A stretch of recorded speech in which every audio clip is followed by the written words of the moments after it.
mois ni l'année. Donc, on peut connaître le mois, on peut connaître l'année. Et il y a un autre verset dans la Bible qui dit que quand certains signes apparaissent et sont évidents, amen, il faut savoir que le temps est arrivé. Je vais prendre la référence exacte. C'est dans Matthieu, chapitre 16, verset 2. Matthieu 16, 2.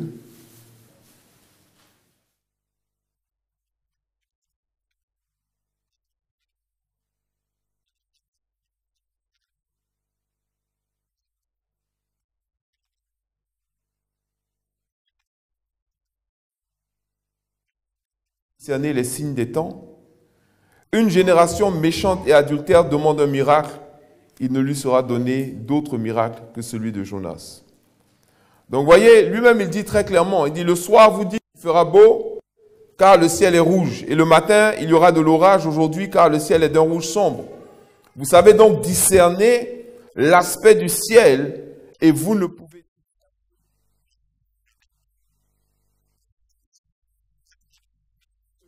discerner les signes des temps. Les gens font exprès de ne pas discerner les signes des temps. Ils font, je ne sais pas s'ils font exprès ou s'ils font semblant aussi, peut-être que leur chair s'est tellement habituée au monde et au plaisir du monde et un peu comme la femme de Lot qui était tellement attachée au monde, qui était tellement attachée aux choses qu'elle avait peut-être accomplies ou réalisées.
On va leur demander de ne pas regarder en arrière. La femme de Lot, elle ne voulait pas. Parce qu'il y a des gens qui ne veulent pas. Ils ne veulent pas que ce monde et que cette manière de vivre là du monde change. Alors que tous les signes sont là. Les signes sont là, ils sont évidents. Ils sont là devant nous, devant chacun d'entre nous. Ils sont là.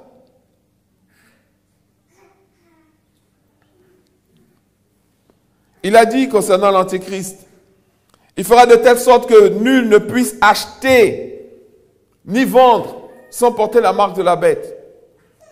Le système est déjà en place. Aujourd'hui, qu'est-ce qu'ils sont en train de faire avec cette histoire de pandémie?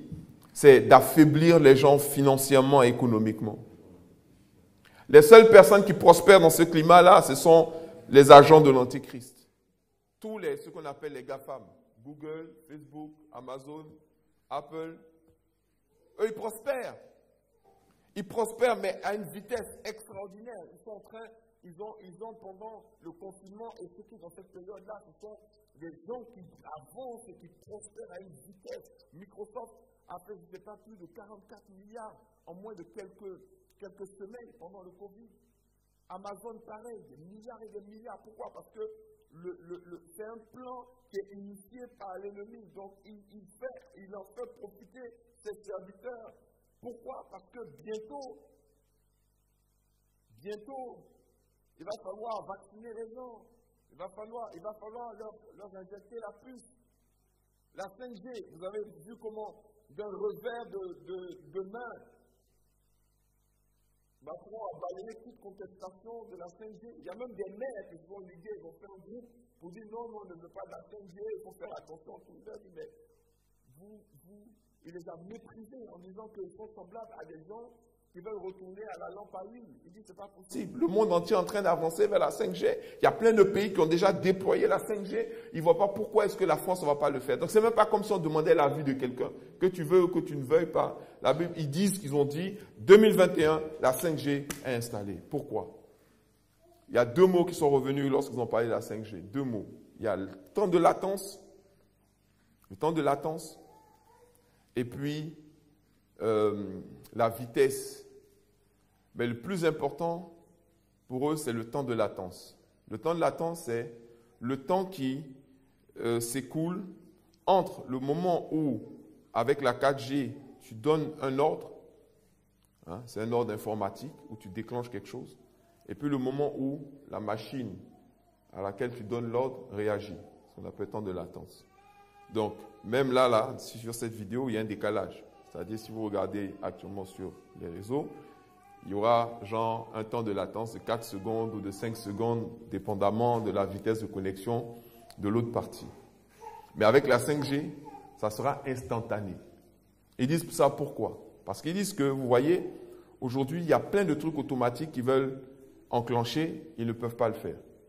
Parce que si vous prenez par exemple les voitures qui vont conduire toutes seules, c'est-à-dire vous n'aurez plus besoin de conduire, hein. Vous montez dans la voiture et puis vous dites maison, la voiture vous emmène à la maison. Le problème actuel, c'est le temps de latence. C'est que entre le moment où l'ordinateur, et pour certains qui utilisent le GPS, vous avez certainement vu ça. C'est-à-dire que vous utilisez le GPS ne vous dit pas de tourner à droite. Vous dépassez un carrefour et c'est là maintenant vous dit tourner à droite. Or, vous venez de le laisser derrière. Donc, en fait, le temps de latence fait que vous n'êtes pas très réactif par rapport aux ordres et aux trucs qui sont donnés. Avec la 5G, ça sera différent. Il n'y aura plus de temps de latence. Ça veut dire qu'il n'y aura plus de délai entre le moment où vous donnez un ordre et le moment où l'ordre est reçu. Vous comprenez? Eux, ça les arrange, parce que ça arrange même sous le plan plutôt militaire. Et ça, c'est ce que les gens doivent savoir. Parce qu'ils ont des drones assassins, par exemple, et même, vous voyez par exemple les voitures Uber, les Uber. Quand les voitures automatiques seront sur le marché grâce à la 5G, on n'aura plus besoin de chauffeurs Uber. On n'aura plus besoin de chauffeurs Uber. Parce que le chauffeur Uber, qu'est-ce qu'il fait? Il ne vous masse pas les pieds, il ne fait rien d'autre que de vous prendre à un endroit A et vous emmener à un point B. Et qu'est-ce que le chauffeur Uber fait? Il suit le GPS la plupart du temps. Quand il arrive, il vient te prendre. Après, il regarde le GPS et puis il te dépose et puis c'est terminé. Donc, ce qu'il est en train de faire, il continue de le faire. Pourquoi? Parce que jusqu'à présent, on a encore la 4G. Mais quand il y aura la 5G, on n'aura plus besoin de chauffeur Uber. Parce que le chauffeur Uber, ça sert la voiture. La voiture va venir, tu vas monter, la voiture va te conduire, va te déposer à la maison. Point barre. Et en plus, ça te fait gagner une place. Donc, même les trains, ils n'auront plus besoin de chauffeurs de train. Les avions, ils n'auront plus besoin de pilotes. Ils n'auront plus besoin de pilotes dans l'avion. C'est-à-dire que l'avion va pouvoir voler direct. En fait, et voilà, la deuxième chose dont ils ont parlé, c'est temps de latence, et puis ils ont parlé de robotisation. Écoutez bien, hein. Voilà les deux maîtres mots de la 5G, la robotisation et le temps de latence. Toutes ces choses-là, la Bible nous a prévenus et nous a avertis à l'avance. Ils vous disent que, en ce qui concerne la médecine, maintenant, c'est difficile. Les gens aller opérer quelqu'un dans une ville quelque part, il faut payer son transport, il faut payer son déplacement, il faut faire ci, il faut faire cela, machin, pour juste aller opérer une personne. Avec la 5G, on pourra mettre quelqu'un dans une pièce et puis le professeur est aux États-Unis, celui qui opère aux États-Unis, et il est aux États-Unis là-bas, il opère la personne là en direct, sans avoir... Et c'est comme ça qu'ils sont en train de vendre la technologie de la 5G. Sauf que, qu'est-ce que ça va permettre aussi? Ça va permettre à un capitaine, à un robot de pouvoir piloter l'avion. C'est-à-dire que l'avion, vous montez dans l'avion, il n'y a pas de commandant de bord. C'est piloté depuis la Terre, comme les drones. Est-ce que vous suivez? On est en train d'entrer dans un autre monde. Mais, sur le plan militaire, c'est une percée mais qui est extraordinaire. Pourquoi? Parce que quand vous avez, par exemple, un robot... Et ça, ils l'ont déjà fait. Hein. Vous avez des robots maintenant qui sont des robots tueurs, ou vous avez ce qu'on appelle des drones assassins. Pourquoi? Je ne sais pas si ce que je vous dis vous intéresse, mais bon, il faut comprendre parce que vous devez savoir un peu ce qui est en train de se passer. Voilà. Avec ce qu'on appelle la reconnaissance faciale, maintenant, ils ont déjà fait des drones qui sont plus petits qu'une mouche, qui sont capables de vous identifier dans une foule de plus de 10 000 personnes. C'est-à-dire qu'il suffit d'avoir la photo de la personne, de programmer le drone, et tu dis, toi, tu vas aller tuer cette personne-là. Le problème du temps de latence, c'est quoi? C'est que derrière chaque action, il y a toujours quand même une permission qui est donnée. Or, si le robot t'a identifié et demande la permission, le temps qu'il demande la permission peut s'écouler en fait 4 secondes avant que toi, tu reçoives l'information. Le temps que tu appuies, que tu donnes la permission, et que lui reçoive la permission, il peut s'écouler encore 4 autres secondes. Donc, en temps, peut-être que tu as changé même de place, peut-être qu'une autre personne a pris ta place. Donc, ça crée ça empêche l'antéchrist de mettre en place son programme, son système. Pour ceux qui me suivent un peu sur ma page perso Facebook, j'ai posté la vidéo d'un robot policier aussi. Parce que de plus en plus, certains hommes ont du mal à obéir aux ordres qui leur sont donnés. Donc, il faut avoir une action plus robotique. Donc, nous sommes en train d'entrer dans un autre monde, dans un nouveau monde, où on veut utiliser plus de machines, plus d'appareils, parce que les appareils n'ont pas de conscience, les appareils ne réfléchissent pas. Et puis, malheureusement, le pire dans tout ça, c'est que les idées, les pensées, les hommes derrière tout ce système de mondialisation ont comme objectif principal, en fait, de faire de nous des robots. Le plus important, c'est de faire de nous des robots. Parce qu'ils ont beau faire tout ce qu'ils veulent, tout ce qu'ils peuvent, il y a encore des impôts qui leur échappent. Il y a encore des activités qui leur échappent. Ils ne savent pas, il y a certains créneaux horaires, ils ne savent pas où tu es, alors qu'ils veulent savoir où tu es 7 jours sur 7, 24 heures sur 24. Ils veulent savoir combien tu gagnes. Même quand on te donne on te fait un petit don là de, je ne sais pas moi, de 10 €, ils veulent savoir pour pouvoir taxer ça. Parce qu'ils doivent pouvoir taxer ça. Donc, quelle est la manière la plus élaborée en fait, la meilleure de pouvoir contrôler tous ces gens-là? C'est ceux qui sont en train de mettre en place. Certains vont dire, mais ce n'est pas possible, dans un pays comme la France, ce n'est pas possible. Je vais vous dire une chose, en Chine, c'est déjà le cas. En Chine, c'est déjà le cas. Et le coronavirus a été, c'est même pas a été, est, puisque ça continue de toutes les façons, est une des meilleures publicités et une des meilleures propagandes de la doctrine chinoise, qui est de faire de ses citoyens des machines, en fait. Vous avez vu comment ils ont éliminé le coronavirus de certaines zones, parce qu'ils ont le contrôle de la population. En Chine, le système est déjà tellement bien fait que si, par exemple, vous devez des impôts, vous avez des dettes, ils sont capables de changer la sonnerie de votre téléphone. C'est-à-dire que quand on vous appelle, Le téléphone crie, tu dois. Ce n'est pas toi qui choisis la sonnerie de ton téléphone, c'est eux qui choisissent.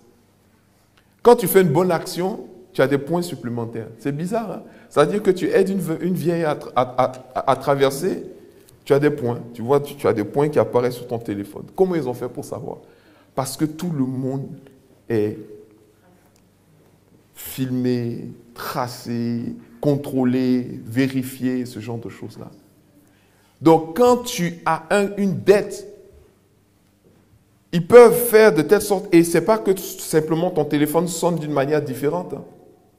C'est que la personne qui t'appelle, quand il t'appelle, avant que ton téléphone sonne, il y a une voix qui lui dit, celui que tu appelles, il doit près de 4 000 € aux impôts. Quand tu vas lui parler, dis-lui de rembourser cet argent. Et après, maintenant, le téléphone sonne. Donc, quand toi qui es la cible de ce genre d'action-là, tu es obligé, c'est-à-dire que tu vas vite faire pour régler ça. Parce qu'ils peuvent te déconnecter carrément. Tu n'as plus, même tu veux rentrer dans un restaurant, avant d'entrer dans un restaurant, il y a un code barre que tu dois scanner. Et quand tu scannes le code barre, ça affiche sur ton téléphone une couleur. Soit c'est une couleur verte ou une couleur rouge. Couleur verte, ça veut dire que tu peux rentrer, tu n'as pas de problème, tu n'as pas le coronavirus, tu peux rentrer et tout. Couleur rouge, ça veut dire que tu ne peux pas rentrer. Donc s'ils te bloquent, n'importe quel restaurant, supermarché, magasin, ce genre de truc, impossible pour toi de rentrer.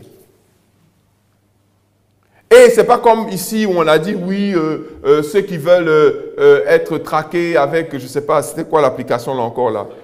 Stop Covid, vous pouvez accepter ou refuser. Je vous ai dit, novembre, Stop Covid là, ça va être obligatoire. Regardez seulement. Regardez, plus de 13 000 contaminations. La semaine passée, on était à 10 000. En un jour, plus de 13 000. Ils ont recommencé encore à dire, on va confiner, on va faire ceci, on va faire cela. Et puis là, on n'est qu'en septembre. Octobre, novembre, décembre, on n'est pas... Je ne sais pas comment certains pensent que cette affaire-là, c'est juste, comme je vous ai dit, c'est penser qu'un lion, en fait, il va juste attraper une biche ou une gazelle, il va la mordre, il va la coucher, il est prêt maintenant à la manger, et puis il dit non, c'est bon, finalement, il a changé d'avis, je vais te laisser encore vivre peut-être 2-3 ans, et puis je vais revenir te chasser après. Et puis non, tu peux aller. Non. Le plan de l'ennemi a marché. Ça a marché. Les enfants de Dieu sont perdus. La preuve, vous avez les soi-disant grands prophètes devant l'Éternel. Ils ont tous prophétisé. Coronavirus, un mois de mai, c'est fini. On est en septembre. C'est pas fini. Et ça n'a pas fini. D'autres ont prophétisé, non, vous allez avoir la pluie là. Quand vous allez avoir la pluie, c'est que le corona est fini. D'autres ont dit, non, c'est des prophéties bidons. Pourquoi? Parce qu'il y a un esprit de mensonge qui est en train de souffler sur les gens. Pourquoi? Parce que vous avez deux sortes de prophètes. Les gens ont toujours cru que non, les gens aimaient les prophètes. Les vrais prophètes n'ont jamais été aimés des gens. Jamais. Les vrais prophètes, on ne les aime pas. Vous prenez Jérémie, Jérémie n'était pas aimé de son temps. Vous prenez Élie n'était pas aimé de son temps. Vous prenez Ésaïe, Ésaïe n'était pas aimé de son temps. Prophète populaire, là, ça n'existe pas. Regardez, il dit, une génération perverse demande un miracle. Il dit, il ne lui sera donné aucun autre miracle que celui de Jonas. Jonas, c'était un prophète. Mais Jonas, il n'était pas aimé. Quand il allait chez les gens vers qui il devait parler, qui étaient les Ninivois, les gens ils ont eu même peur de lui, tellement il avait un aspect bizarre. Il venait de passer 3 jours dans l'estomac d'un poisson. Donc, il était bizarre. Et les gens, ils ont eu peur plutôt de ce que Jonas a dit. Parce que Jonas, il n'est pas arrivé avec des artifices, avec la séduction. La séduction, c'est l'esprit de Jézabel. La séduction, c'est l'esprit de Jézabel. Dieu n'a pas besoin de la séduction pour pouvoir dispenser la vérité.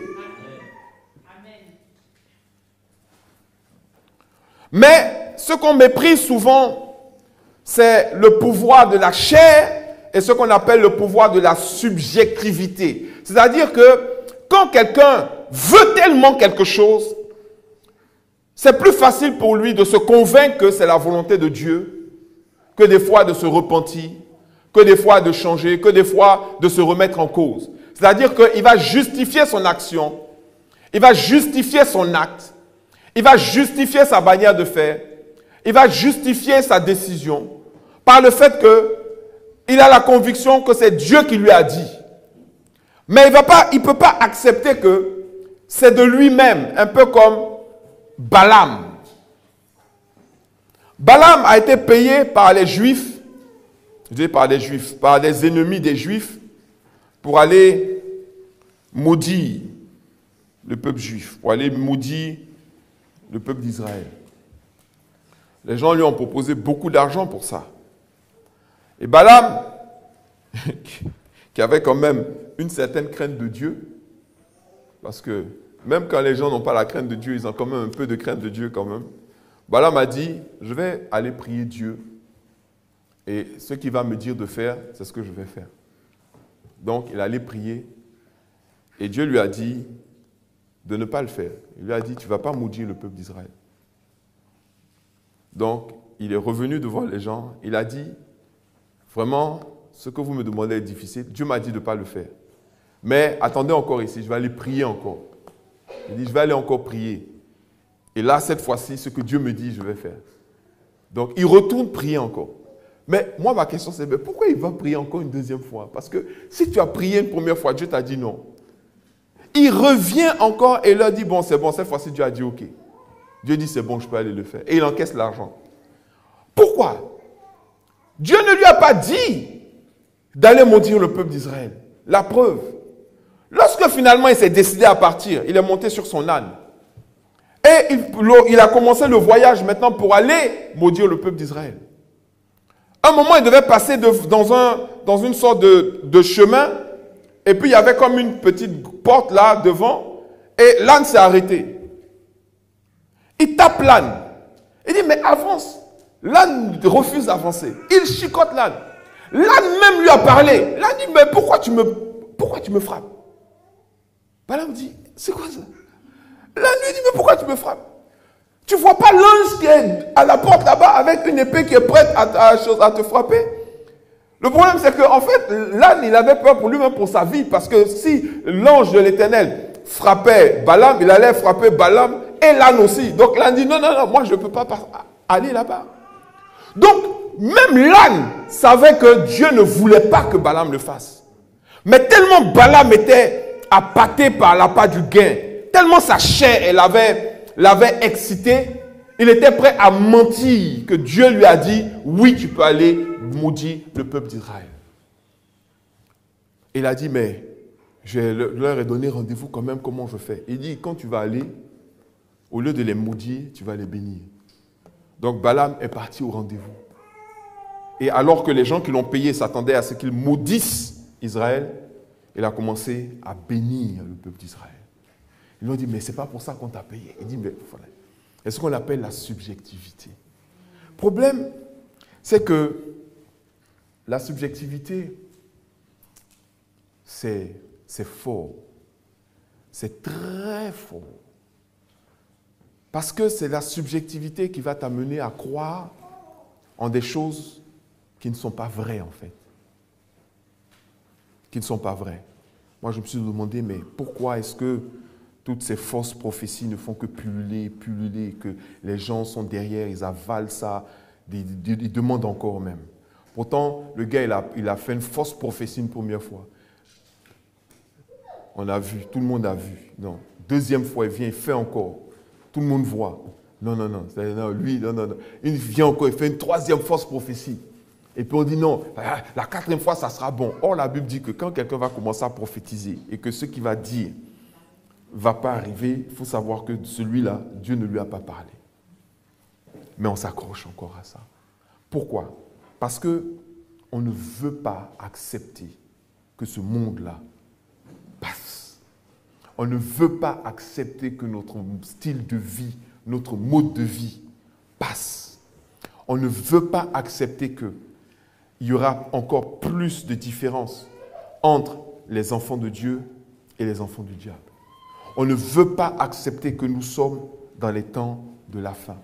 On ne veut pas accepter qu'on ne peut plus vivre comme on le faisait avant, mais qu'on est véritablement dans le devoir, c'est obligé, dans le devoir de prendre en compte le fait que nous allons être enlevés bientôt et qu'on doit commencer à mettre de l'ordre, à se préparer, à se repentir, à se nettoyer. Non, non, non. Ça passe 1 jour, 2 jours, peut-être 2 heures. Ah, les temps sont durs, l'enlèvement c'est pour bientôt, machin. Ah non, non, non, il faut que je mette un peu d'argent de côté pour acheter cette voiture.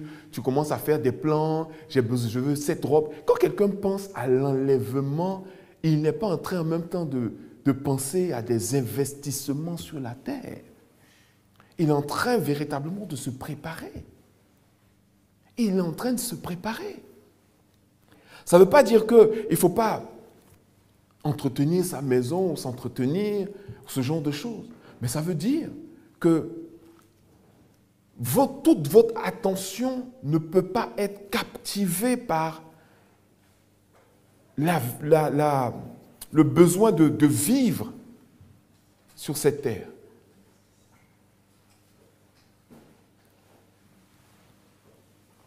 C'est une grâce que nous avons d'être avertis. C'est une grâce que nous avons d'être prévenus. C'est une grâce que nous avons, même pas d'être prévenus, mais ce que Dieu est en train de faire, c'est même plus que ça, parce qu'il nous donne du temps. La femme de Lot, elle n'a pas eu de temps.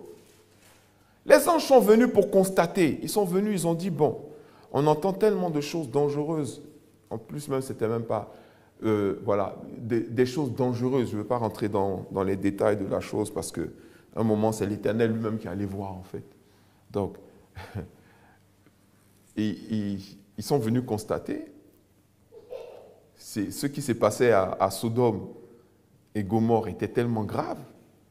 La Bible dit que quand les anges sont venus, ils sont rentrés dans la maison de Lot. Ils ont dit, voilà Lot, nous on a appris des choses tellement graves sur Sodome et Gomorrhe, on est venu constater en fait. Donc, on va rester, il dit, mais venez, rentrez chez moi, dormez chez moi et tout ça. Les anges ont dit, ok, donc ils sont rentrés chez Lot. Dès qu'ils sont rentrés chez Lot, les gens de Sodome sont venus frapper à la porte. Lot dit, qu'est-ce qu'il y a? C'est nous, qu'est-ce que vous voulez? On a vu deux étrangers, on a vu des étrangers rentrer chez toi. C'est des beaux gosses, de toute façon. Fais-les sortir, on va leur parler. Or, Lot savait très bien ce qu'il voulait. Il voulait les violer, il voulait les prendre, il voulait aller faire leurs orgies avec eux. Vous savez ce que Lot leur a proposé? Il leur a dit, vous ne pouvez pas faire ça. Ce sont mes invités. Mais j'ai mes filles. Seigneur, quel monde. J'ai mes filles qui sont là. Si vous voulez, je vais les donner. Vous allez faire ce que vous voulez avec elles. Et ils disent, non, non, non, non, nous, c'est pas, on ne veut pas les filles, on veut les autres. Sodome et Gomorrhe. Cette ville a existé. Cette ville a été brûlée. Les deux villes. Parce qu'il y avait une ville à Sodome et Gomorrhe qui ressemblait un peu à Sodome. Jusqu'à présent, la zone géographique de Sodome et Gomorrhe, vous allez ramasser des billes de soufre qui brûlent 250 fois plus puissamment et plus rapidement que le soufre normal. Sur toute la terre, quand vous trouvez du soufre, c'est jaune. Le soufre de Sodome et Gomorrhe est le meilleur soufre qui existe sur la terre. C'est un soufre blanc, tout blanc. Jusqu'à présent, Dieu a brûlé la ville. Vous avez encore même des gens qui ont été enterrés dans leur cuisine, dans leur salle, dans leur maison. Allez à Sodome. Quand Dieu dit quelque chose, cette chose-là, il va la faire, il va l'accomplir. Le vrai problème qui se passe actuellement, c'est qu'il y a beaucoup de chrétiens eux-mêmes, en fait. Je ne sais pas s'ils croient en la parole de Dieu. S'ils croient ce que la Bible dit, s'ils croient ce que Dieu dit. Dieu dit que l'Antichrist va venir. D'autres disent non, c'est vaincu au nom de Jésus. Tu as vaincu quoi? Une prophétie biblique qui est arrêtée depuis des milliers d'années. Son temps lui a été donné. Tout le monde le sait, leur temps est arrivé. Tu vas faire quoi en fait? Non, ça ne va jamais arriver, c'est vaincu au nom de Jésus. Mais on plaisante ou bien quoi? Quand ils ont voulu faire le mariage homosexuel, est-ce qu'il y a eu une manifestation en France qui a rassemblé autant de personnes que lorsque les gens ont manifesté contre le mariage gay. Pardon? Non, jamais. Oui, mais là, on parle de trucs. Et sous Sarkozy, non. Même les retraites, non. Parce qu'ils n'ont jamais donné les vrais chiffres. Jamais donné les vrais chiffres. Il y a eu des millions et des millions de personnes. La marche qui a rassemblé le plus de personnes, c'était près de 3 millions de personnes. En France, ça n'a jamais vu. Les gens sont sortis, non, non, non. Et le copain de Yves Saint-Laurent, voilà. Il est sorti, il dit, mais ceux-là même là, en parlant des chrétiens, hein, ceux-là même là, qu'est-ce qu'ils font comme ça? Ils veulent se manifester contre quoi? Contre le mariage des homosexuels. Il dit, mais ça c'est une affaire, c'est déjà réglé. Exactement comme Macron dit aujourd'hui, alors que les chrétiens ne s'occupent même pas de la 5G. Hein. On a beau leur dire, c'est pas leur problème. Les gens disent, non, la 5G là, il faut quand même qu'on voit. On dit, mais comment on peut fermer l'économie d'un pays à cause d'une maladie qui tue 0,05% de la population? Ça, c'est le coronavirus. OK? Donc, comment est-ce qu'on peut intégrer une nouvelle technologie qui émet des ondes? On ne sait même pas si il y a des répercussions ou si ça peut tuer des gens. Les gens disent, on a fait une étude en Allemagne qui a duré 6 mois, il n'y a rien eu de grave.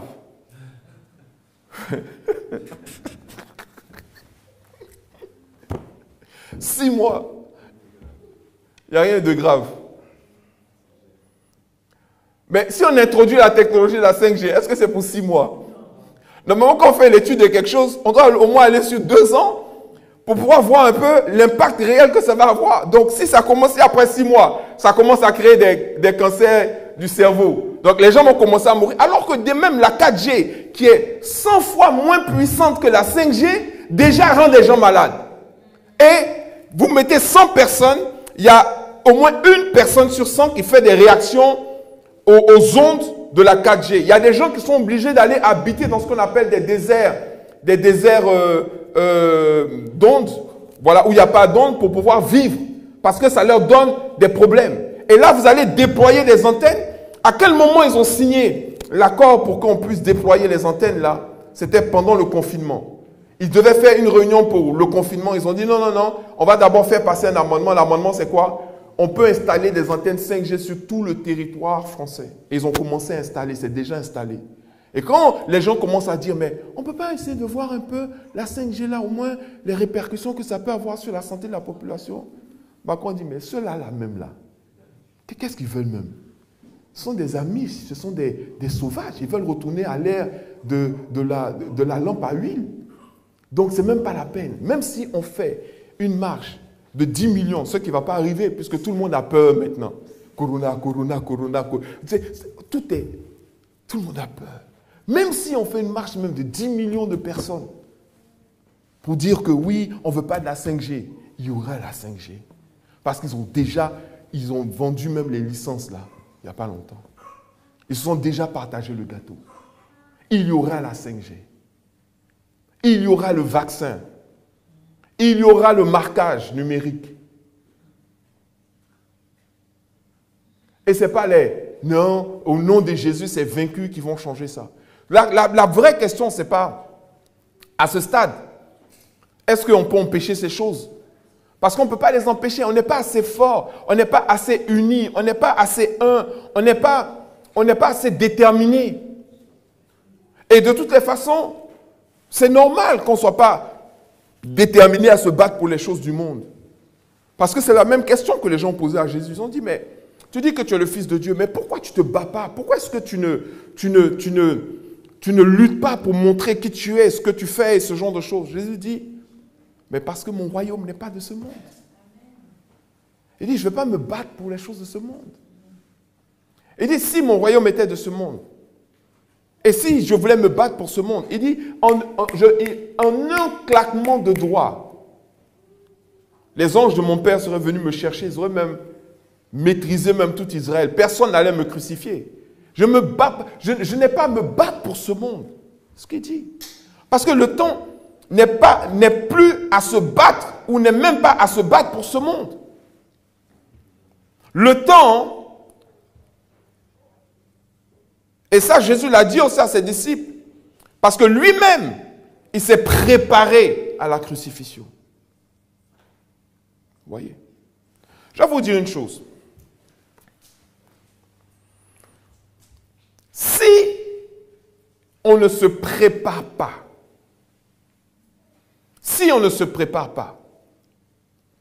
on ne sera que surpris. La clé est dans la préparation. Si Jésus, qui est le Fils de Dieu, il s'est préparé avant la crucifixion, si Élie s'est préparé avant l'enlèvement, si Moïse s'est préparé avant de se présenter à Pharaon, nous devons également nous préparer. Amen. L'enlèvement sera comme l'apothéose d'une épopée. Ça sera l'apothéose d'une épopée. Si je parle aujourd'hui de miracle, je vous assure qu'il y a des gens qui vont comprendre bientôt pourquoi on parle de miracle de multiplication, pourquoi on parle de miracle de provision, pourquoi on parle de croire que Dieu est vivant, que pourquoi on va... C'est-à-dire que les chrétiens, les vrais, seront des résistants. Ils seront des résistants à ce qu'on appelle le nouvel ordre mondial. Amen. Ils seront des résistants à ce qu'on appelle le nouvel ordre mondial. Le nouvel ordre mondial est déjà lancé, comme je vous l'ai dit. Mais on arrive maintenant vers la conclusion du nouvel ordre mondial. C'est que certaines personnes aient les clés et sachent où vous êtes, quand vous l'êtes, combien vous avez exactement sur votre compte en banque et que vous ne puissiez ni acheter ni vendre sans porter la marque de la bête, sans qu'eux ils le sachent en fait. Donc le nouvel ordre mondial va nous adapter véritablement à un système. Ok? Sauf que ça a déjà commencé. Aujourd'hui, on dit, il y a une maladie qui tue des centaines de milliers de personnes. Il faut les vacciner. Je ne sais pas si vous suivez un peu les actualités. Actuellement, ce que les gens disent, c'est que la seule issue, le seul moyen de pouvoir s'en sortir, c'est le vaccin. N'est-ce pas? C'est pas ce qu'on dit? Il faut s'habituer à vivre avec cette maladie, sinon il va falloir se faire vacciner. Ok. Dès maintenant, certaines personnes disent, moi, si le vaccin sort, moi, je ne suis pas prêt à le prendre. Et il y en a d'autres qui disent, dès que le vaccin sort, moi, je vais le prendre. Mais qu'est-ce que les politiques, et qu'est-ce que les spécialistes, et qu'est-ce que les médecins disent? Ils disent que c'est criminel de ne pas le prendre. Parce que celui qui ne veut pas prendre le vaccin met la vie des autres en danger. Okay? Donc, il y a des gens qu'il va falloir obliger, dans un premier temps, à prendre le vaccin. Ça doit être obligatoire pour eux. Tous les gens qui travaillent dans les hôpitaux, tous les gens qui sont en contact avec la population. Après, tous les business qui ont fermé là, ou qui sont en difficulté, les bars, les restaurants, les boîtes de nuit, les hôtels et ce genre de trucs, les agents d'accueil, ensuite les gens de sécurité, tout ça. C'est-à-dire que d'abord, ça va être rendu obligatoire par classe et par catégorie. Et si tu ne veux pas te faire vacciner, ça veut dire qu'en même temps, c'est comme si tu étais démissionnaire. Tu perds ton emploi, tu perds tes revenus. Après, on va maintenant s'attaquer aux réfractaires, jusqu'à ce que plus de 80% de la population soit vaccinée, et puis il va rester un petit groupe encore. Et on va dire, mais vous, pourquoi vous ne voulez pas vous faire vacciner? On va dire, non, c'est pour des raisons religieuses. Des raisons quoi? Non, montre-moi dans la Bible où Jésus a dit qu'il ne faut pas se faire vacciner. D'ailleurs, même avant même qu'on arrive là, vous avez plein de pasteurs qui vont vous dire, qui vont vous montrer leur vaccin. Moi, je me suis fait vacciner. De toute façon, il y en a même qui l'ont dit déjà. Ils disent que dès que le vaccin sort, moi je prends. Parce que moi, je fais des conférences, je fais des voyages. Je regardais le gars, je ris, je dis, mais c'est pas possible. Ils vont prêcher que non, il faut se faire vacciner. Il faut prendre le vaccin. Il faut ceci. En réalité, mon problème, et ce sur lequel je veux alerter, ok, ce n'est pas tant le vaccin en lui-même, parce que si c'est le vaccin, on a reçu d'autres vaccins. Moi, je suis vacciné contre la fièvre jaune, je ne sais pas, contre, on m'a vacciné. J'ai les médailles là. J'ai quelques-unes. Ce n'est pas trop ça.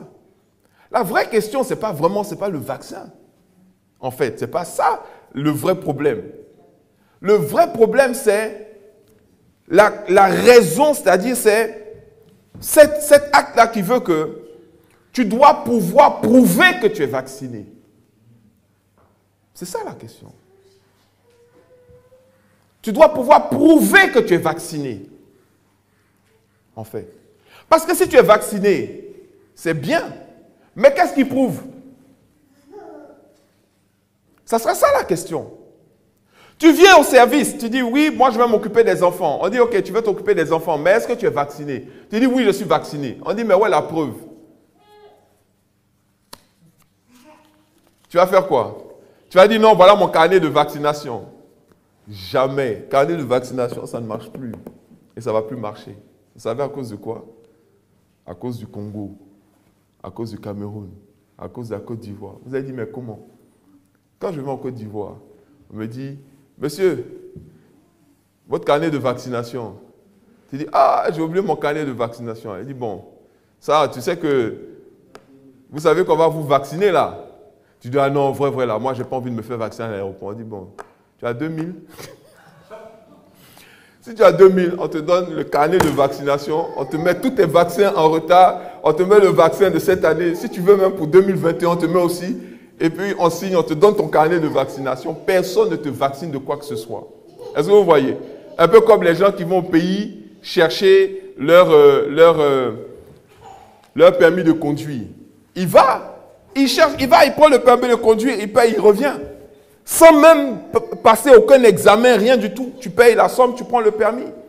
Donc aujourd'hui, la vie des gens est tellement en danger qu'on ne peut plus se fier un carnet de vaccination. Il faut que tu sois capable de prouver à tout moment, à n'importe qui, que tu es véritablement vacciné. Il faut que ton patron puisse vérifier que tu es vacciné. Il faut que l'agent de sécurité qui est à l'accueil à l'entrée de l'immeuble puisse vérifier que tu es vacciné. Il faut que le chauffeur de taxi Uber dans lequel tu vas monter puisse être rassuré par le fait que tu sois vacciné. Il faut que le bus dans lequel tu vas monter, que les gens qui sont déjà à l'intérieur puissent être rassurés par le fait que tu es déjà vacciné. Il faut que la rame de métro dans laquelle tu vas monter soit rassurée par le fait qu'ils sont sûrs que tu sois vacciné. C'est ça le vrai problème. Le vrai problème, c'est que pour pouvoir prouver que tu es vacciné, il va falloir que tu aies un marqueur numérique, qui est lisible par n'importe quel téléphone, par n'importe quel appareil, qui émet l'information selon laquelle tu es vacciné. C'est comme un appareil qui dit vacciné, vacciné, vacciné, je suis vacciné, vacciné, je suis vacciné. C'est ça, c'est à ça qu'on est en train de nous emmener. Pourquoi est-ce que le déploiement de la 5G est important? Vous avez parlé de deux choses. Vous avez parlé, les deux mots qui reviennent quand vous faites 5G, c'est latence, délai de latence qui est réduit, robotisation. Délai de latence. Si tu viens et tu dois monter dans un bus, maintenant là, monter dans un bus, comment tu dis que tu as le titre? C'est pas un pass Navigo. Le pass Navigo là, c'est pas un pass qui dit que tu as payé, que tu as joué, que tu as le droit de monter.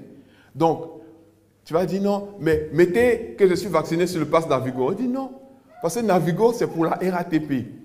Mais la RATP, ce n'est pas Uber, ce n'est pas ton entreprise.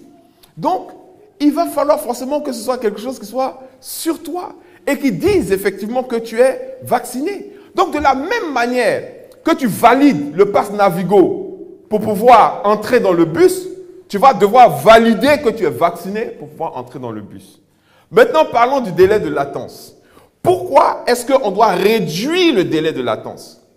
Si vous avez 100 personnes qui doivent entrer quelque part, et que pour chaque personne, il doit s'écouler 5 secondes ou 10 secondes pour vérifier, c'est trop long. Ça crée des queues, ça crée des bouchons. Ça fait que, imaginez, on doit faire un match au Stade de France. 80 000 personnes doivent rentrer. On ne peut pas se permettre de laisser rentrer une seule personne qui ne soit pas vaccinée du Covid. Donc, si tu ne veux pas te faire vacciner, oublie le championnat de France.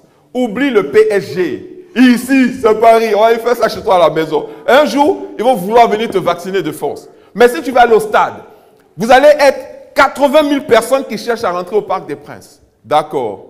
Mais si à chaque personne qui doit rentrer, il doit y avoir un délai de latence de 10 secondes. Vous imaginez? Il faut 8 mois pour que les 80 000 la rentrent. Donc, il faut un système informatique qui soit capable de gérer la puce. Et ce système-là, c'est la 5G. Et quand je vois que non, on est là, on regarde, c'est un peu comme le gars qui est dans la barque. Et puis sa barque, il est sur un fleuve. Et sa barque commence à prendre de la vitesse. Et puis, un peu comme aussi, il y a une histoire qui est souvent racontée dans les milieux politiques, où le gars il est en train de tomber, et puis on lui demande, il tombe d'un étage de, je ne sais pas si c'est 40 étages, d'un immeuble de 40 étages, et puis quelqu'un lui demande, ça va? Il dit, jusqu'ici tout va bien. Ça va? Jusqu'ici tout va bien. Ben, c'est sûr que tout va bien, tant que tu n'as pas touché le sol, sauf que le problème c'est que tu es déjà en train de tomber en fait. Donc, ça va? Oui, ça va. Là, jusqu'ici, c'est bon. J'ai accès à mon compte bancaire. Je peux me déplacer. Je mange le matin, à midi, le soir. Je fais mes affaires, donc ça va. Sauf que le piège, en fait, est en train de se refermer. Tous les éléments sont en train de se mettre en place. Donc, tu dois te dire, Jésus, qu'est-ce qu'il a dit par rapport à l'enlèvement? Il a dit que il a fallu que ce temps soit raccourci. Pourquoi? Parce que si le temps n'était pas raccourci, personne ne serait sauvé, même les élus. Et il dit, c'est donc à cause de mes élus, à cause de vous, que je vais intervenir pour pouvoir mettre fin à cette histoire-là et vous enlever du monde avant que ce ne soit impossible pour vous de pouvoir vous en sortir. Vous comprenez? Donc ça veut dire que les temps que nous avons maintenant ne sont pas des temps à poursuivre des prophéties bizarres, à écouter des diseurs de bonnes aventures, qui peut-être pour certains étaient sincères et ont commencé comme des vrais pasteurs, des vrais serviteurs de Dieu. Maintenant, ils se sont improvisés en prophètes et ils veulent rassurer le peuple. Mais le temps n'est pas à être rassuré. Parce que regardez, Pierre, qui était un des collaborateurs proches de Jésus, et je vous assure que ce n'est même pas le titre de mon message aujourd'hui. Je ne sais même pas pourquoi je parle de ça. Certainement parce que le Saint-Esprit veut avertir l'Église. Pierre était le proche collaborateur de Jésus. Comme on peut dire en français courant, je ne sais pas si c'est courant ou bien urbain, son gars sûr, son bras droit. Pierre, il était le plus audacieux de tous les disciples. C'est celui qui a marché sur l'eau. C'est celui qui osait poser des questions à Jésus. Voilà, c'était un gars sûr de Jésus. Jésus était en train de leur dire, bientôt, il était en train de les préparer. Bientôt, je vais être crucifié. Bientôt, ils vont mettre la main sur moi et ils vont me crucifier. Au lieu d'entendre le message de Jésus, et puis de dire, ok Seigneur, mais comment on se prépare? Jésus lui a expliqué.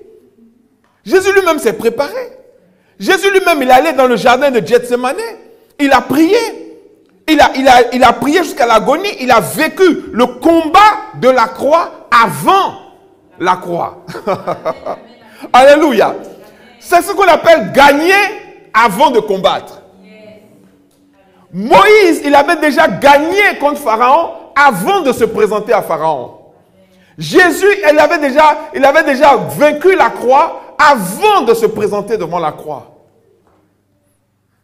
David avait déjà vaincu Goliath avant de se présenter devant Goliath.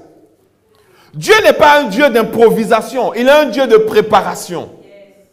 Donc quand Jésus est en train de se préparer, voilà maintenant Pierre, l'apôtre Pierre, qui va venir derrière Jésus pour lui dire, non, il ne t'arrivera rien de ce que tu dis. Si on était de nos jours, là, il allait même rajouter à la fin, au nom de Jésus. Et il allait dire à Jésus lui-même, en ton nom, il ne t'arrivera rien de ce que tu dis. Vous savez ce que Jésus lui a répondu? Arrière de moi, Satan. Arrière de moi, Satan. Parce que, en réalité, tu fais l'œuvre du diable. Parce que tu veux me dissuader de me préparer à quelque chose que Dieu a dit qui allait arriver. Ce n'est pas le diable qui a dit que ça va arriver. Ce n'est pas le diable qui a donné un temps à l'Antéchrist. Ce n'est pas le diable qui a donné un temps de persécution de l'Église. Ce n'est pas le diable, c'est Dieu lui-même. Donc quand toi tu viens dire que ce que Dieu a dit ne va pas arriver, tu es en train de faire quoi? Jésus lui a dit, arrière de moi, Satan. Car tes pensées ne sont pas les pensées de Dieu, mais les pensées des hommes. Il n'a pas dit, c'est pas les pensées, il n'a pas dit, c'est pas les pensées de Dieu, mais les pensées du diable. Il a dit, car tes pensées ne sont pas les pensées de Dieu, mais les pensées des hommes. Ça veut dire quoi? Que tu dis aux hommes ce que les hommes ont envie d'entendre. Tu dis aux hommes ce que les hommes ont envie d'entendre. Et c'est la mode aujourd'hui. Chacun se donne des docteurs pour qu'ils leur disent ce qu'ils ont envie d'entendre. Aujourd'hui, on doit se préparer à l'enlèvement. Il y en a, ils veulent... Bon, c'est pas mauvais aussi parce que... Bref, juste parenthèse. Ils veulent d'autres enseignements. Comment augmenter mon capital en 10 jours? Comment, machin? Tu veux augmenter ton capital? Bon, il y a d'autres types d'enseignements que j'allais fustiger, mais laissons ça. Avançons. Du coup, Pierre ne s'est pas préparé. N'est-ce pas? Et Jésus lui a dit, Pierre, tu n'es pas prêt. Or, Satan vous a réclamé pour vous cribler comme du froment. Pierre dit, mais moi, jamais je ne vais te trahir. Jamais je ne vais t'abandonner. Jamais. Pierre dit, non, ce n'est pas possible. Moi, je ne peux pas te laisser. Jésus dit, avant que le coq n'ait chanté, je ne sais pas si c'est 2 fois ou 3 fois, 2 fois, 3 fois, non, 2 fois. Avant que le coq n'ait chanté 2 fois, tu m'auras déjà renié 3 fois. Tu m'auras déjà renié 3 fois. Pierre dit, ça là, ce n'est pas possible. Jésus dit, ça va t'arriver. Mais moi, j'ai prié pour toi, pour l'après. Tu vois, même ça, j'ai préparé ce moment-là. Parce que ça ne sert à rien de dire jamais, jamais, jamais. Il y en a qui disent, moi, la marque de la bête, jamais. Quand ils vont mettre là, il y en a qui seront les premiers, mais ils seront devant. Mettez-moi d'abord, c'est moi. Ils vont se battre pour mettre. Chrétiens qui ont dit, moi, jamais là, ils seront les premiers. Parce que c'est pas, ils vont pas avoir les gens par la force au début. C'est pas par la force. Mais après, au fur et à mesure, le discours va se durcir. Le discours va se durcir. Parce que s'ils commencent par la violence et par la force au début, ils ne vont pas avoir la majorité des gens. Les gens vont dire, non, il y a anguille sous roche. Donc, ça va être d'abord sur le volontariat. Or, le volontariat, c'est déjà 60%, 70% qui sont déjà cuits. Ils sont prêts déjà. La seule chose qu'ils veulent, pour moi, c'est qu'un producteur de concert à qui on dit, ça fait maintenant 4 mois qu'il n'a pas pu faire de concert. Il y en a un qui est venu pleurer sur les plateaux télé, que lui, me concert avec Marc Pokora, ça a été reporté. Lui, tu vas lui dire, il ne faut pas prendre la puce parce que il va tomber balader. Sa vie, là, c'est Marc Pokora, c'est comment on appelle ça voilà, les rappeurs, c'est Aya Nakamura. Allez leur dire que non, c'est la puce, Jésus revient bientôt c'est l'enlèvement. Il y a un monde en France ou dans le monde entier, ils vivent sans nous en fait. Le royaume de Dieu, ce n'est pas leur quête. Donc le problème c'est quoi? C'est nous qui les suivons. Et ceux qui les suivent, et nos enfants qui les suivent, ça c'est un problème. Parce qu'eux, ils ne cherchent pas à être sauvés. Ils ne cherchent pas à être nés de nouveau. Ils ne cherchent pas à rentrer dans le royaume de Dieu. Donc si tu les suis, ils vont t'emmener dans un endroit où tu n'as pas envie d'aller, en fait. Donc tu ne peux pas les suivre. Ok? Donc lui, si on lui dit, il faut que tous tes employés soient vaccinés. Il faut que tous ceux qui rentrent à ton concert soient vaccinés. Et aient la preuve qu'ils soient vaccinés. Tu ne peux plus faire de concert si tu ne signes pas la charte comme quoi tu t'engages à ce que tous ceux qui rentrent à tes concerts sont vaccinés. Il va signer ça. Il ne va même pas se poser de questions.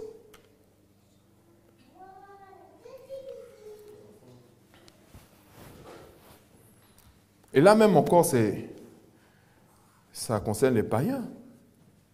Et nous maintenant, les chrétiens? Et nos méga-churches? Que si tu veux continuer à faire tes cultes, il faut que tous ceux qui rentrent dans la salle soient vaccinés.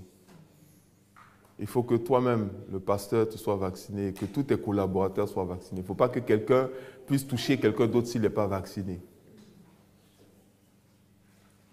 Maintenant, tu as deux possibilités. Ou bien tu deviens rebelle, c'est là que tu vas entendre des messages. La Bible déclare qu'il faut se soumettre aux autorités. Si les autorités ont dit qu'il faut se vacciner, il faut se vacciner.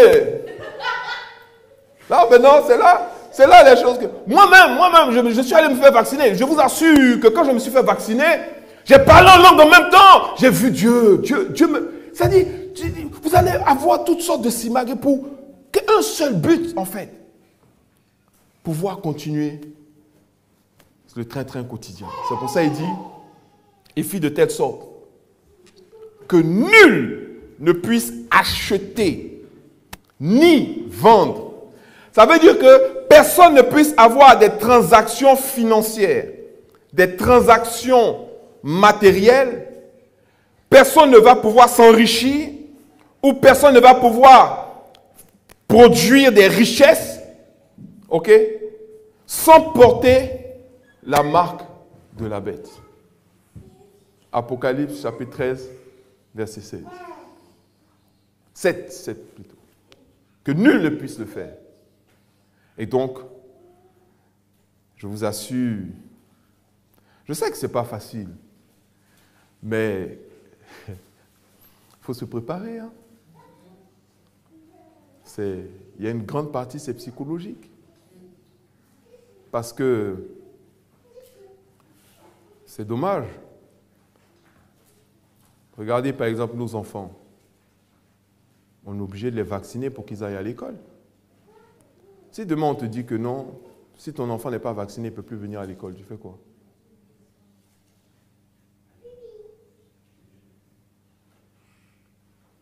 Toi-même, tu es en train de suivre une formation, tu vas à l'université. On te dit, si tu n'es pas vacciné, tu ne rentres pas dans le campus. Tu fais quoi? Tu travailles dans une institution, tu as un bon salaire, machin. Tu es dans une institution de renommée. Tu es fier de ton poste, tu as un bon salaire. On te dit, bon, ici, pour entrer ici, il faut être vacciné. Tu n'es pas vacciné, tu fais quoi? Tu n'es pas vacciné, tu peux pas prendre de transport. Même à la banque, on te dit, pour aller au guichet, pour entrer dans l'agence, il faut que tu passes le SAS. Donc, ce que je vous dis, pourquoi je vous dis ça? Ce n'est pas pour faire peur. Ce n'est pas pour faire peur, contrairement à ce qu'on peut dégager comme sentiment. Parce que Dieu n'utilise pas la peur. La peur, c'est Jézabel. La peur, c'est Satan. Satan, il aime bien la peur. Il aime régner avec la peur. Vous voyez, quand Jézabel a fini son travail avec Élie, Élie a eu peur. Il a commencé à fuir, il courait dans tous les sens. La menace, c'est le diable. Le diable, il aime menacer, il aime la peur. Il aime régner avec la peur. Ok? Dieu Ce n'est pas la peur. Dieu veut que nous ayons la victoire sur la peur. Dieu, c'est la foi. Or, la foi se nourrit. La foi se nourrit. La foi s'exerce. La foi s'exerce. La foi se muscle. La foi se travaille. La foi se prépare. Vous voyez? Si on n'est pas prêt mentalement, on ne sait pas ce qui va se passer, on n'est pas préparé dans notre vie, dans notre mental, on n'est pas prêt aux choses qui doivent arriver et que spirituellement parlant, on n'est pas fort. On ne connaît pas aussi les solutions. Parce que tu vas te poser la question, tu vas dire, mais ok, mais si je dis non, quelles sont les solutions qui s'offrent à moi? Qu'est-ce que Dieu me propose en fait? Qu'est-ce que Dieu me propose? Si je dis non, comment est-ce que je vais pouvoir m'en sortir? Donc Dieu, il ne nous propose pas des voies sans issue. Il fait quoi? Il nous propose un autre chemin. Amen. Alléluia. Il nous propose une autre voie. Amen. Et c'est cette voie-là que nous devons suivre. C'est cette voie-là que nous devons poursuivre. Et on doit dire à l'Éternel, Seigneur, moi, je veux me tenir debout lorsque tu reviendras. Amen. Je veux faire partie de ton armée. Je veux faire partie de ceux qui n'auront pas fléchi les genoux et qui ne se seront pas soumis à l'Antéchrist. Je veux faire partie de ceux qui ne vont pas se soumettre à la bête. Amen. Alléluia. Parce que c'est ce que la Bible dit. Regardez dans Apocalypse, on va ouvrir un peu la Bible quand même.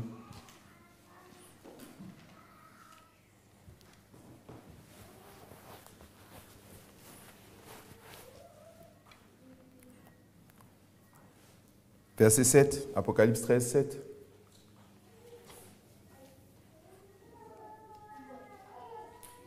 Et lui fut donné de faire la guerre aux saints et de les vaincre.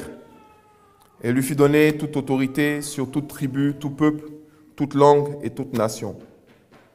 Et tous les habitants de la terre l'adoreront. Il dit quoi? Tous les habitants de la terre l'adoreront. Qui? Ceux dont le nom n'a pas été écrit dès la fondation du monde dans le livre de vie de l'agneau qui a été immolé. Waouh! Vous voyez? Il dit, c'est très clair, en parlant de celui qu'on appelle l'Antéchrist. Il dit, au verset 7, « Et lui fut donné de faire la guerre aux saints et de les vaincre. » Les saints, c'est qui? Les saints, c'est nous, c'est l'Église. Ce n'est pas la Bible du diable, c'est notre Bible. C'est Dieu dit, il lui fut donné de faire la guerre aux saints et de les vaincre.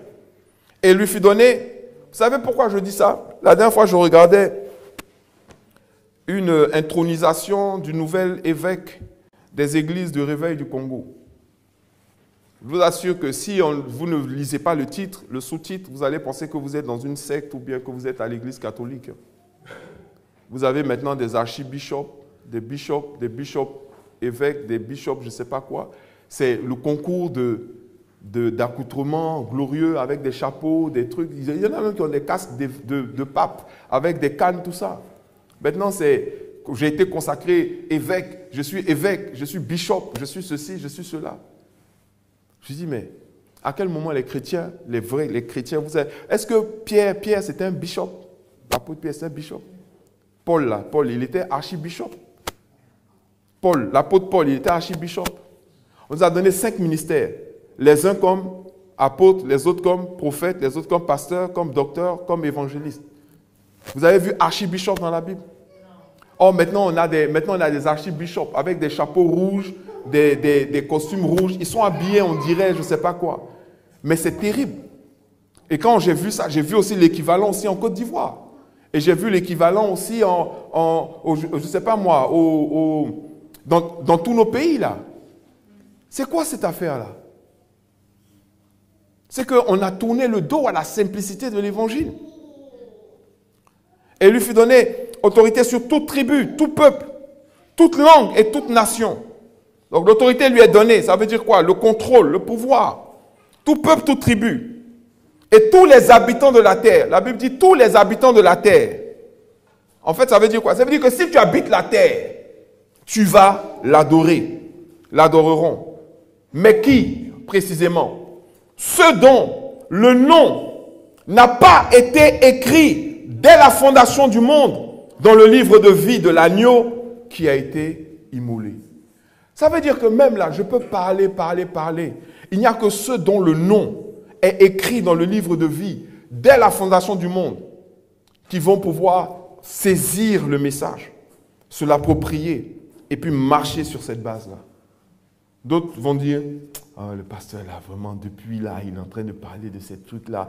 Moi, je suis fatigué, c'est quoi même? Parce que ton nom, ça veut dire que tu ne fais pas partie de ceux qui ont été présélectionnés. Vous voyez?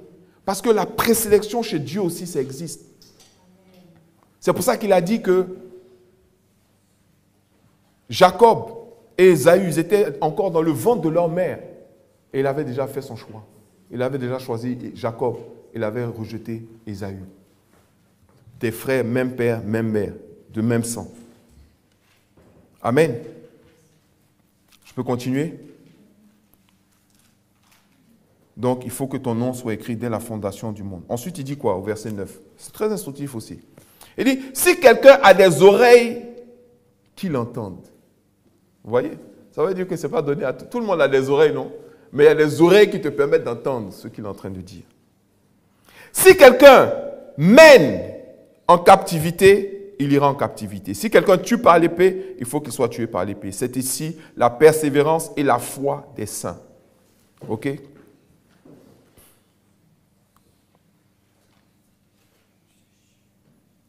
Verset, on va aller plus loin.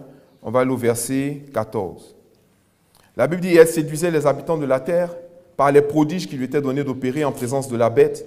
Disons aux habitants de la terre de faire une image de la bête qui avait la blessure de l'épée et qui vivait. Verset 15, il dit quoi? Et il lui fut donné d'animer l'image de la bête, afin que l'image de la bête parlât, et qu'elle fit que tous ceux qui n'adoreraient pas l'image de la bête fussent tués. Ok?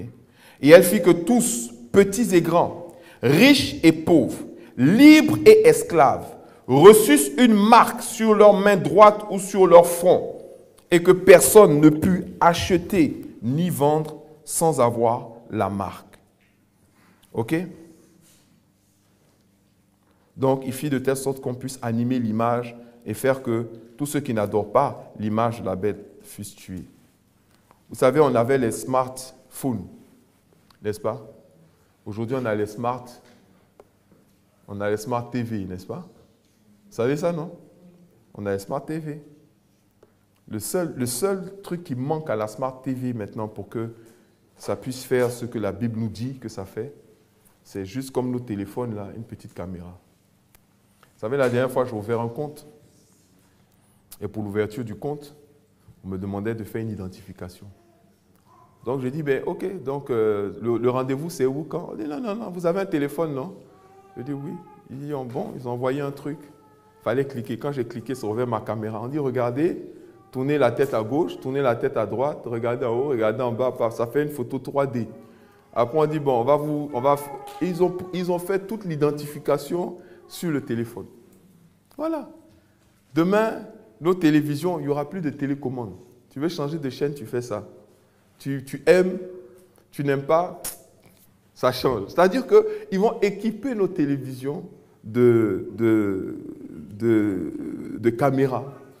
Et on va pouvoir aussi interagir, jouer aussi les jeux. Les gens vont prendre ça pour les jeux, les machins. Les enfants, ça sera très intéressant, hein, puisqu'on est arrivé à la dernière technologie, à la réalité virtuelle et tout ça, des jeux très intéressants et tout. Sauf que ton téléphone, il y a des mots, si je le dis tout de suite, mon téléphone va réagir, n'est-ce pas? S'il réagit, c'est parce qu'il m'écoute. Si tu dis un mot et puis il réagit, c'est parce qu'il est en train de t'écouter. De la même manière, il y a des gens qui cachent leur caméra parce que ça peut être activé à distance et comme ça peut prendre des images et des photos. Il y a des gens qui ont retrouvé des photos de là où ils étaient ou d'eux-mêmes. Ils ne savent pas à quel moment ils ont pris ces photos-là. Bref, je vais aller plus rapidement et puis on va terminer. Apocalypse chapitre 14, verset 9. La Bible dit, et un troisième ange les suivit, en disant d'une voix forte, si quelqu'un adore la bête et son image, et reçoit une marque sur son front ou sur sa main droite, il boira lui aussi du vin de la fureur de Dieu, versé sans mélange dans la coupe de sa colère, et il sera tourmenté dans le feu et le soufre devant les saints anges et devant l'agneau.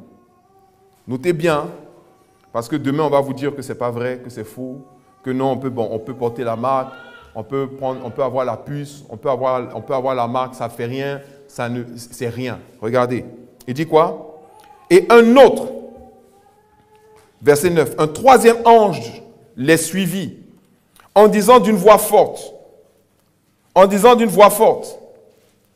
si quelqu'un adore la bête et son image, et reçoit une marque sur son front ou sur sa main, il boira lui aussi du vin de la fureur de Dieu, versé sans mélange. C'est-à-dire c'est un vin spécial. C'est le vin de la fureur de Dieu. Versé sans mélange, on ne va pas diluer avec de l'eau.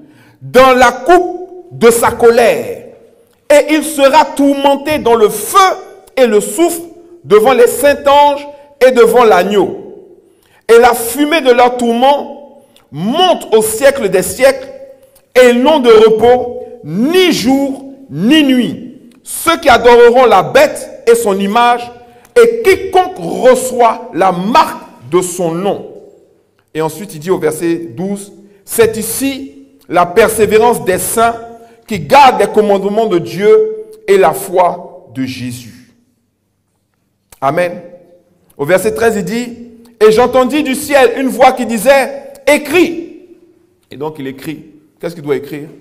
Heureux dès à présent les morts qui meurent dans le Seigneur. Oui, dit l'Esprit, afin qu'ils se reposent de leurs travaux, car leurs œuvres les suivent.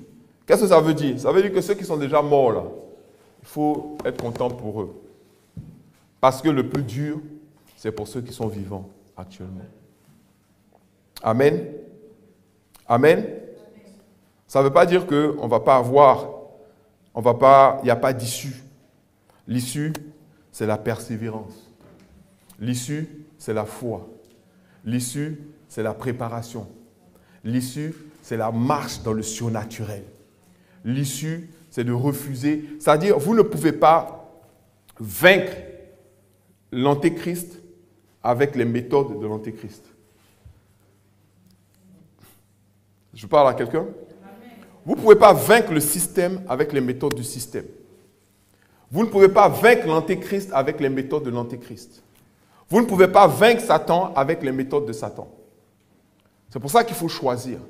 C'est pour ça qu'il faut, à un moment, pendant que c'est encore possible, il faut faire un choix. Jésus a dit très clairement, nul ne peut servir deux maîtres à la fois. Car il aimera l'un, il haïra l'autre. Nul ne peut servir Mammon et servir Dieu en même temps. Donc, cette histoire de oui, je sers, il faut que je fasse de l'argent pour emmener dans la maison de Dieu, c'est faux, arrête. Parce que quand tu fais de l'argent et que toute ton énergie est dirigée à faire de l'argent, cet argent-là, on ne va pas voir la couleur de ça dans aucune église. Et puis, l'argent, ce n'est pas ça qui va acheter ton âme. Et ce n'est pas l'argent qui va te sauver devant l'antéchrist. La Bible dit qu'il fit de telle sorte que tous, petits et grands, riches et pauvres, même les riches, vous pensez qu'un riche, bon, il est riche, il a des grosses voitures, il a un gros compte en banque, il a un yacht, et puis il a une âme. exactement comme ton âme. Et quoi qu'il en soit, ce que le diable recherche, c'est des âmes, le maximum d'âmes. Et ce que Dieu veut aussi, c'est des âmes. Parce que de toutes ces choses-là que nous avons et que nous expérimentons et que nous achetons et que nous possédons, la chose qui a le plus de valeur et qui dure et qui vit éternellement, c'est l'âme. Amen.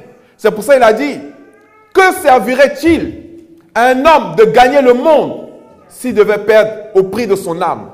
Car que donnerait-il en échange de son âme? Aujourd'hui, ce n'est pas le message que j'avais prévu partager avec l'Église. Mes notes sont là, je ne les ai même pas ouvertes un seul moment. Je pense que ce message qui est enregistré par la grâce de Dieu va parvenir à des centaines, et voire même des milliers, voire même des centaines de milliers de personnes. Ce que je veux vous dire, au lieu de vous alimenter avec des fables, avec des rêves que Dieu ne vous a pas donnés, il est temps au contraire de se réveiller vraiment. Et quand je dis de se réveiller, c'est comme il a dit dans Matthieu 16, là, que quand vous voyez que le ciel est ombragé, vous savez qu'il va pleuvoir. Quand vous voyez que, il y a des gens qui disent oui, Dieu a dit qu'on ne connaîtra ni l'heure, ni le jour, ni l'heure. Mais on peut connaître le mois et on peut connaître l'année. Tout est là, tout est prêt. Tout est prêt. Ok? Les blocs de puissance sont en train de se positionner pour la guerre de l'Armageddon. Tout est prêt. Tout est prêt. C'est levé de bouclier de la Chine, c'est levé de bouclier de l'Europe, le fait que la Turquie soit au milieu, l'ancien royaume ottoman qui est en train de se liguer avec l'Iran, avec la Russie, avec la Chine, contre l'Occident et ce genre, tout est prêt. Le coronavirus, le fait qu'on va devoir se faire vacciner tous, avoir la preuve du vaccin, tout est prêt. Le fait que ça concerne le monde entier. C'est la première fois où on a une maladie qui a un impact sur l'économie du monde entier, sur les habitants du monde entier. Vous allez dans n'importe quel village, même de la Papouasie, Nouvelle-Guinée là-bas, ils vont vous demander Covid-19. Covid, ils connaissent. Parce que ils ont réussi à toucher le monde entier avec cette affaire-là. Amen. Donc, les temps sont arrivés pour que tu dises, tu te prépares à l'enlèvement. Or, et c'est là qu'on a beaucoup de divergences, il y a deux grands blocs entre les chrétiens qui étudient la Bible. Il y a un bloc qui dit, on va être enlevé avant l'avènement de l'Antéchrist. Et un autre bloc qui dit, on va être enlevé pendant le règne de l'Antéchrist. Ok? Moi, personnellement, je vous assure que quand je lis ma Bible dans tous les sens, il n'y a rien qui me dit qu'on ne va pas voir l'Antéchrist. Pourquoi?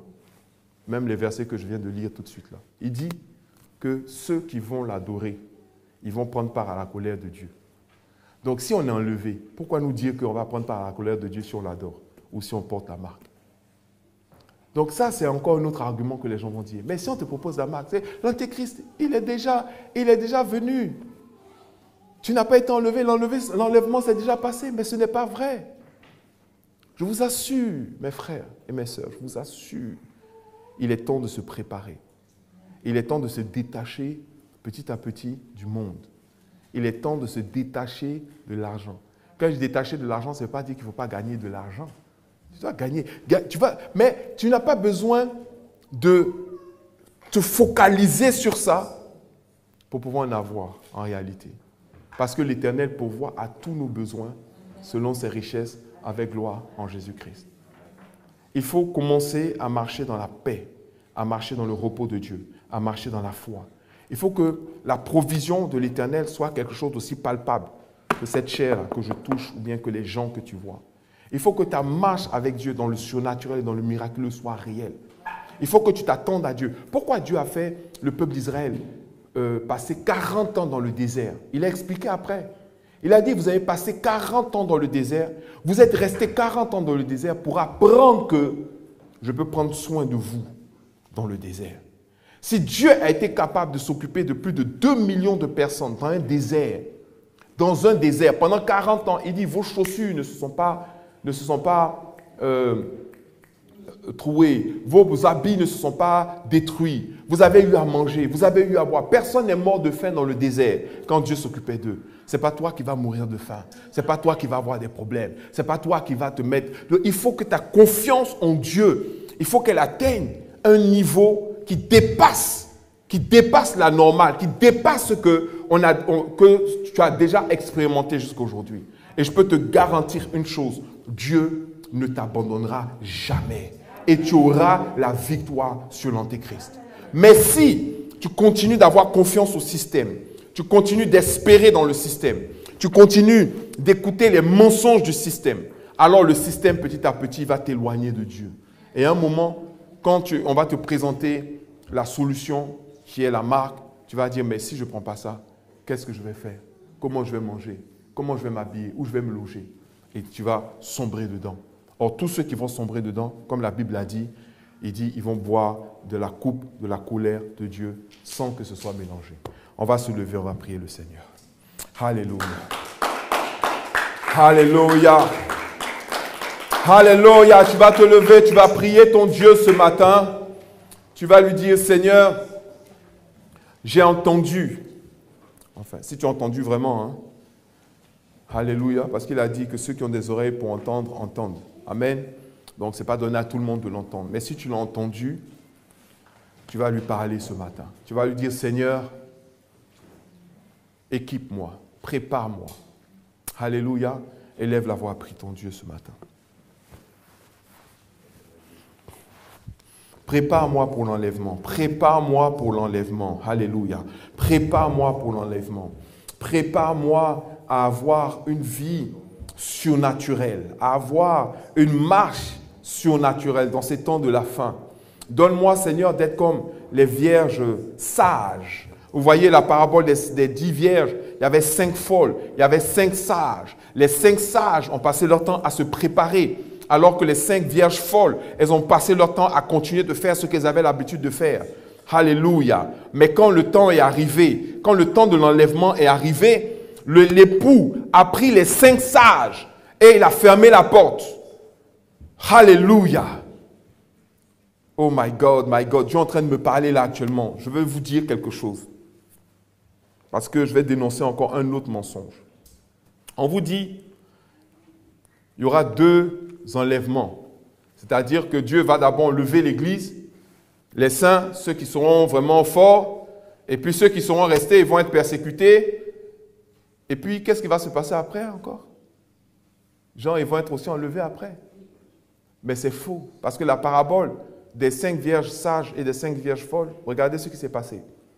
Quand les 5 vierges sages se sont préparées, ont pris des réserves d'huile, ont préparé leurs lampes, pour quand l'époux allait revenir pour l'enlèvement et que les 5 folles étaient en train de s'amuser, quand l'époux est venu, qu'est-ce qui s'est passé?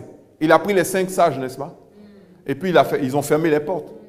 Est-ce qu'ils ont dit aux folles, les folles ont dit quoi? Attendez-nous, on va aller chercher de l'huile. Mais le temps qu'elles aillent chercher de l'huile, là, est-ce qu'elles sont revenues, on a encore ouvert la porte? C'est fini. Il n'y a pas 2 enlèvements. Hein. Celui qui a raté l'enlèvement, il a raté. Il ne faut même pas t'attendre à ce qu'il y ait un 2e enlèvement encore. Il faut arrêter ça. Donc, les sages commencent à se préparer. Vous voyez?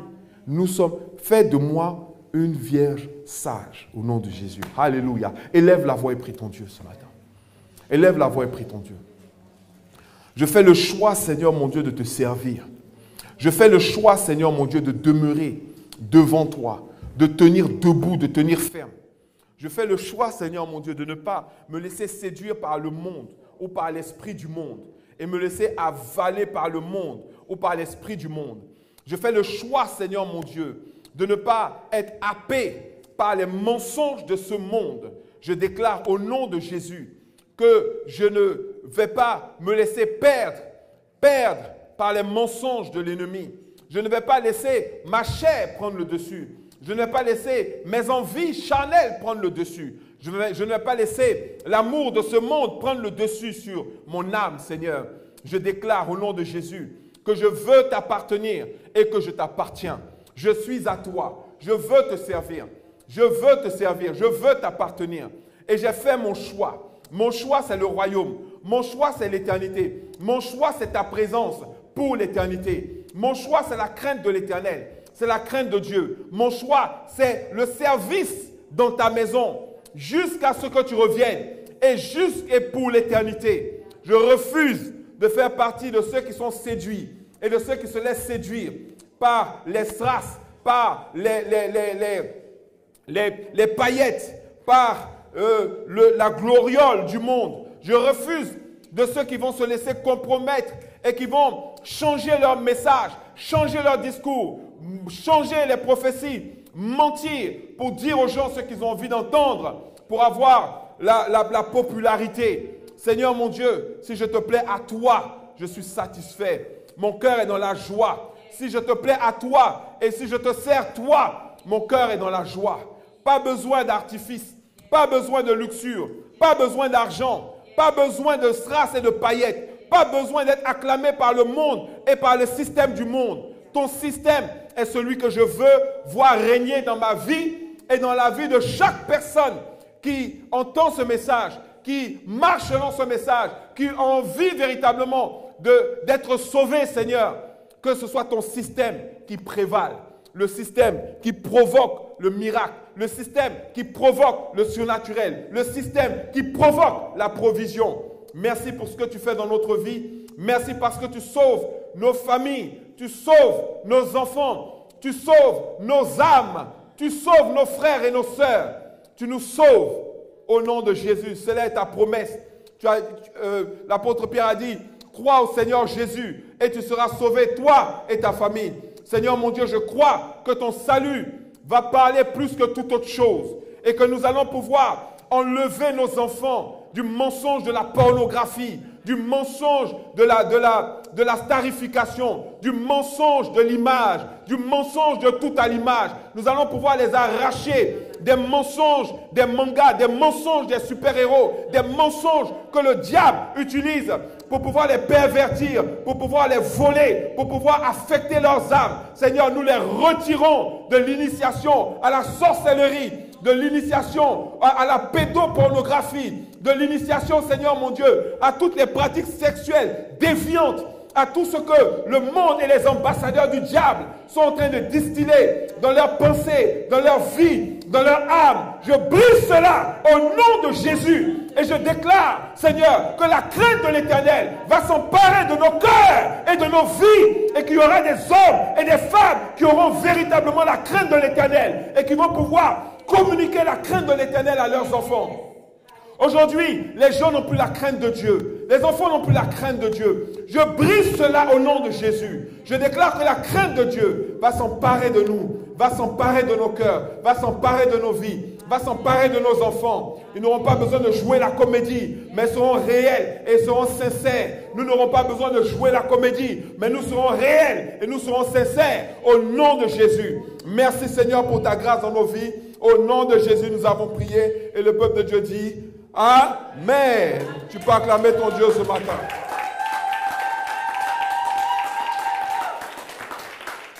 Alléluia. Acclame ton Dieu bien fort. Acclame ton Dieu parce qu'il est victorieux. Il est vainqueur. Il est vainqueur. Alléluia. Et celui qui choisit son parti aura la victoire au nom de Jésus. Amen. Amen. On va s'asseoir dans la présence de Dieu.